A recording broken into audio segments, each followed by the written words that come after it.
আজকের রেসিপি কিন্তু restaurant style ফ্রেঞ্চি কোনো রেসিপি নয়। হ্যাঁ, আজকের রেসিপি হলো বাঙালির অথেন্টিক মন প্রাণ এবং সংস্কৃতির সাথে জড়িত একটি বিশেষ পদ। হ্যাঁ, তোমরা ঠিকই শুনেছো আর আমি ঠিকই বলেছি। তো প্রথমেই বলে নিই, এখানে নিয়ে নিয়েছি আমি বিভিন্ন রকম ডাল। না হয়েছে মুগ, মুসুর, ছোলার ডাল, মটর ডাল, বিউলির ডাল, না হয়েছে খালি মটর, না হয়েছে তরকার ডাল। সব কিছুকে ভালো করে ধুয়ে প্রেশার কুক করতে দেব। ইয়েস, তার কারণ হলো আজকে আমরা বানাবো হলো পাঁচন। তো যখন পাঁচনের কথাই উঠলো, তখন পাঁচন সম্পর্কে বিভিন্ন কথা তোমাদের সাথে আজকে শেয়ার করি। বেসিক্যালি পাঁচন রান্না করতে কী কী লাগে? পাঁচন রান্না করতে লাগে নানা রকম সবজি। না, নানা রকম সবজি নয়, সমস্ত রকম সবজি লাগে, সমস্ত রকম ডাল, সমস্ত রকম ভেষজ গুণসম্পন্ন লতা পাতা শাকসবজি। হ্যাঁ, একদমই ঠিক শুনেছ। ছেঁচড়া বা লাবড়া তরকারি যেটাকে বলে, তার থেকে এটা সম্পূর্ণ আলাদা। এই পাঁচনের সাথে রয়েছে আমাদের বাঙালিদের বিভিন্ন নিয়মকানুন, আচার বিচার এবং নানা সংস্কৃতির পরিচয় পাওয়া যায় এই পাঁচনের থেকে। পাঁচন রান্নাটা শখে খুব কম বাড়িতেই করা হয় নিয়ম অনুসারে। হ্যাঁ, যাদের মধ্যে নিয়ম থাকে তারা সংক্রান্তির দিন অর্থাৎ চৈত্র মাসের শেষ দিন এই পাঁচন রান্না করে। পাঁচন রান্নার সাথে রয়েছে নানা রকম নিয়মকানুন। এই যেমন ধরো, সকালবেলা প্রথমে ঘরের চারিদিকে বাঁধন দেওয়া হয় মাটি দিয়ে, তারপরে স্নান করার আগে নিমপাতা হলুদ মেখে স্নান করে ঘরে এসে নতুন জামা কাপড় পরে করা হয় শত্রু ওড়ানো। হ্যাঁ, একটা আম এবং ঘরে ভাজা খই দিয়ে শত্রু ওড়ানোর মতো নিয়ম থাকে লাবণ বানানোর নিয়ম, আটকই ভাজার নিয়ম এবং সর্বশেষ পাঁচন বানানো। পাঁচন বানানোর আগে যারা ঠাকুরকে অর্পণ করবে তারা উপোস থাকে এবং বাকি বাড়ির যারা থাকে তারা দই, খই, চিড়ে, মিষ্টি ইত্যাদি খেয়ে থাকে। এই দিন বাড়িতে ভাত রান্না হয় না। তো পাঁচন রান্না করার জন্য যতটা সহজ দেখে মনে হয় তার থেকেও বেশি সময় লেগে যায়।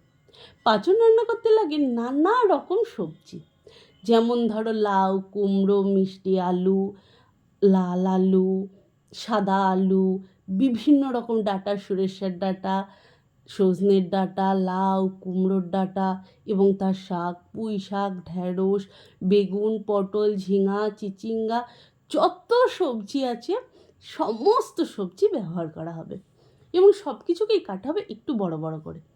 দেওয়া হবে কাঁকরোল, লতি, কচু পাতা, পুঁই শাকের ডাঁটা, পুঁই শাক, মিটুলি এবং আরও যেসব খাওয়া সম্ভব, যেমন সজনে পাতা, তেলা কচুর শাক, দেওয়া হবে একটুখানি নিম পাতাও এবং হেলেঞ্চা, কুলেখাড়া, যত সবজি পাওয়া যায় যেগুলো শরীরের পক্ষে ভালো।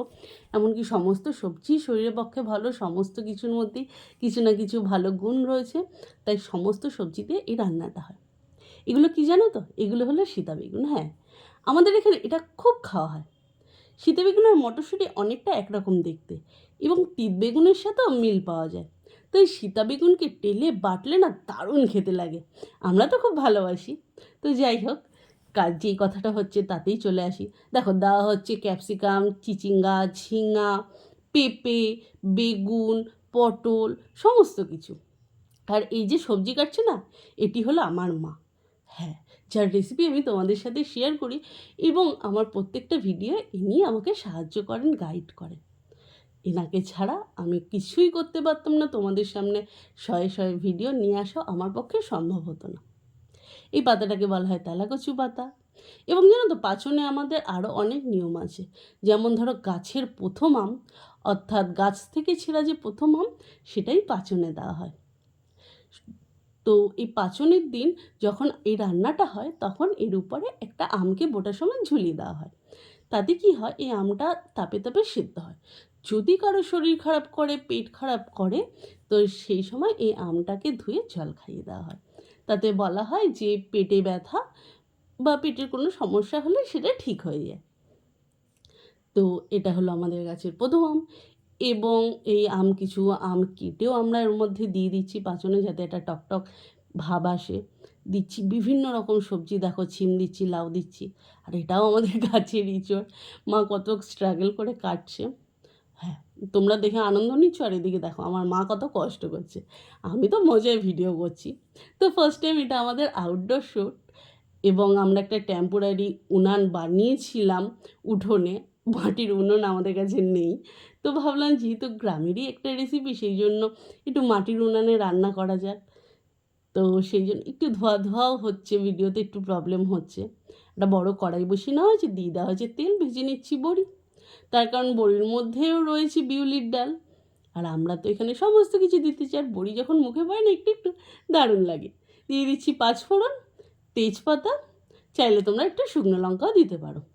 সমস্ত রকম সবজি একবারে ঢেলে দাও, শাক লতা পাতা যা আছে ঢেলে দাও, দিয়ে দাও আলু, ভালো করে নেড়ে চেড়ে নাও। একটু সেদ্ধ হলে তারপরে দাও ইঁচড়। ইঁচড়কে আলাদা করে সেদ্ধ করে নেওয়ার কোনো ব্যাপার নেই। আসলে একটু পরে দেওয়ার রিজন হলো ইঁচড় কাটতে প্রচুর সময় লাগে, আর এখন আমাদের ইঁচড় কাটা চলছে। আর হ্যাঁ, প্রতিবার রান্না করার সময় একই ঘটনা ঘটে। তো বেসিক্যালি তোমাদের বলে রাখি, এতে দেওয়া হয় নুন, হলুদ। তোমরা চাইলে সাদামাটা কোনো মশলা দিতে পারো। আর এখানে আমরা যেহেতু অনেক আগে শ্যুট করছি দেখানোর জন্য, এটা সংক্রান্তির দিন নয়, আমরা ঠাকুরের সামনে দেব না, সেই জন্য আমরা দিয়ে দিচ্ছি পেঁয়াজ, আদা, রসুন, টমেটোর পেস্ট আর কাঁচা লঙ্কার পেস্ট। তবে সংক্রান্তির দিন যখন রান্না হবে, আমরা ঠাকুর ঘরে ঠাকুরের সামনে দেব, সেই সময় আমরা পেঁয়াজ, রসুন এগুলো ব্যবহার করব না, আদা আর কাঁচা লঙ্কা দেবো। তো এরপরে দিয়ে দিচ্ছি ডাল। ডালটাকে ভালো করে সেদ্ধ করে নিয়েছি। আর তোমরা যদি মনে করো ডালকে একটু গোটা গোটা রাখবে, সেই ক্ষেত্রে কম সিটি দিও। দেন টমেটো, আম দিয়ে দিচ্ছি। এগুলো যাতে একটু তাকিয়ে তাকিয়ে থাকে, সেই জন্য একদম শেষে দিয়েছি। ভালো করে নেড়ে চেড়ে নিচ্ছি, লাস্টে একটু চিনি ছড়িয়ে দিচ্ছি।